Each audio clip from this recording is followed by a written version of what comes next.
যেহেতু আমি একাই যাই ক্লায়েন্টের বাড়ি, তাই আমি বেশি কিছু ভিডিও নিতে পারি না। তো যেটুকু নিতে পারি সেটুকুই আমি তোমাদের সাথে শেয়ার করি। আর এই হচ্ছে আমার মিষ্টির সবথেকে বড় ক্লায়েন্ট, যে কিনা আমার কাছে একটাই ডিমান্ড করেছিল যে আমাকে লাইনারটা আর ফুলটা জাস্ট একটু আমাকে হেয়ারে দিয়ে দিতে হবে। তো আমি সেই মতনই এঁকে করে দিচ্ছিলাম। তো আমি শুধু ওকে হালকা টাচ আপ দিয়ে দিয়েছিলাম। আর হেয়ারের এখানে আমি ফুলটাই হচ্ছে অ্যাড করে দিচ্ছিলাম। তো দেন শেষে আর এটা ছিল হেয়ারের ফাইনাল লুক। তোমরা দেখে কিন্তু জানিও তেমন কিছুই ও করেনি। আর এটা ছিল ফাইনাল ফেসিয়াল লুক। তো তারপরেই আমি জেনে নিয়েছিলাম আমার থেকে মেকওভার নেওয়ার পর কেমন কি লাগছে। ওর তো ভীষণ পছন্দ হয়েছিল।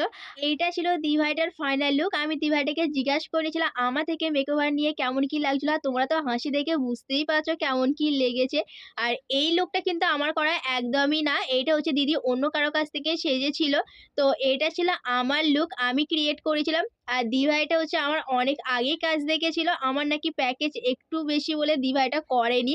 না, আমার কিন্তু প্যাকেজ একদমই বেশি না। এটা কিন্তু অনেকেরই ভুল ধারণা। তো তোমাদেরকে আমি একটাই কথা বলতে চাই, তোমাদের স্পেশাল দিন তোমাদের হাতেই আছে। তোমরা যেকোনো মেকআপ আর্টিস্টকে বুকিং করার আগে তার অন্তত কাজ দেখেই তারপরেই তাকে হচ্ছে কনফার্ম করো। না হলে ঠিক এই দিভাইটার মতো তোমাদেরও একই অবস্থা হবে।